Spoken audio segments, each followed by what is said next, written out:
Shalom, saudara yang dikasihi Tuhan Yesus Kristus.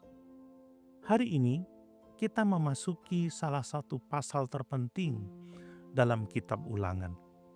Setelah mengingat perjalanan panjang Israel, Musa mulai menekankan hal yang paling penting sebelum bangsa itu memasuki tanah perjanjian.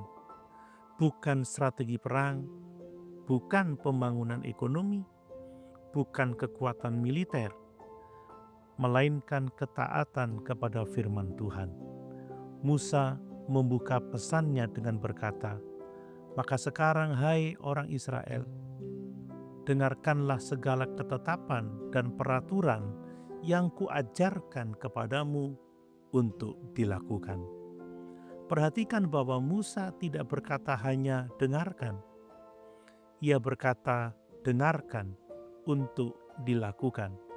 Saudara, ada perbedaan besar antara mengetahui firman Tuhan dan mentaati firman Tuhan.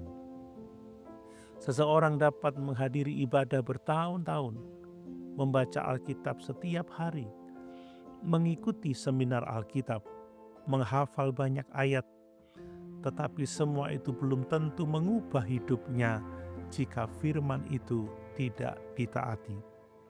Dalam pandangan Alkitab, mendengar selalu berkaitan dengan melakukan. Firman bukan hanya untuk memenuhi pikiran, firman diberikan untuk mengubah kehidupan. Kemudian Musa memberikan peringatan yang sangat penting. Janganlah kamu menambah apa yang kuperintahkan kepadamu, dan janganlah kamu menguranginya. Saudara, sejak dahulu manusia memiliki dua kecenderungan. Yang pertama, menambah firman Tuhan, membuat aturan-aturan yang Tuhan tidak pernah berikan, mengikat hati nurani orang dengan tradisi manusia. Yang kedua, mengurangi firman Tuhan, menghilangkan bagian-bagian yang dianggap tidak sesuai dengan zaman, memilih hanya ayat-ayat yang nyaman didengar. Tetapi Musa berkata, firman Tuhan tidak boleh ditambah dan tidak boleh dikurangi. Mengapa? Karena firman berasal dari Allah yang sempurna. Manusia tidak berhak memperbaiki apa yang sudah sempurna. Saudara, kemudian Musa mengingatkan mereka tentang peristiwa di Baal Peor. Mereka yang mengikuti penyembahan berhala binasa, tetapi mereka yang tetap setia kepada Tuhan tetap hidup. Pelajarannya sederhana tetapi sangat kuat. Ketaatan membawa kehidupan, sedangkan pemberontakan membawa kehancuran. Lalu Musa berkata sesuatu yang sangat indah. Bangsa-bangsa lain akan melihat Israel dan berkata, memang bangsa yang besar ini adalah umat yang bijaksana dan berakal budi. Perhatikan baik-baik. Yang membuat Israel berbeda bukanlah karena mereka paling kaya, bukan karena mereka paling kuat, bukan karena mereka paling maju. Yang membuat mereka berbeda adalah mereka hidup menurut firman Tuhan. Saudara, demikian pula gereja hari ini. Kesaksian terbesar gereja bukan pertama-tama gedungnya, bukan jumlah jemaatnya, bukan teknologinya, tetapi kehidupan umat yang diubah oleh firman Tuhan.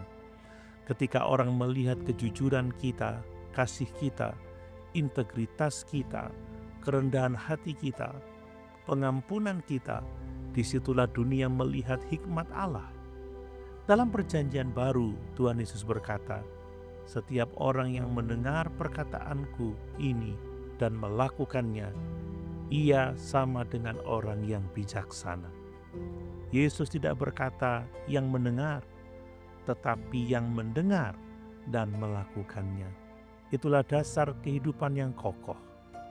Renungan hari ini menegaskan, berkat Tuhan tidak diberikan kepada orang yang sekedar mengetahui firman-Nya, tetapi kepada mereka yang dengan setia mendengar, mempercayai, dan melakukannya dalam kehidupan sehari-hari. Pertanyaan refleksi bagi kita. Apakah kita hanya menjadi pendengar firman atau sungguh-sungguh menjadi pelaku firman? Adakah bagian dari firman Tuhan yang kita ketahui tetapi belum kita taati?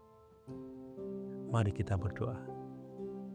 Tuhan yang Maha Bijaksana, terima kasih untuk firman-Mu yang menjadi terang bagi jalan kami. Ampuni kami jika kami sering hanya menikmati mendengar firman, tetapi lambat melakukannya. Berikan kami hati yang taat. Biarlah firman-Mu bukan hanya memenuhi pikiran kami, tetapi mengubah karakter, perkataan, dan tindakan kami.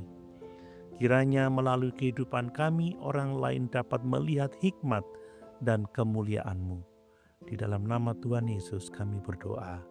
Amin.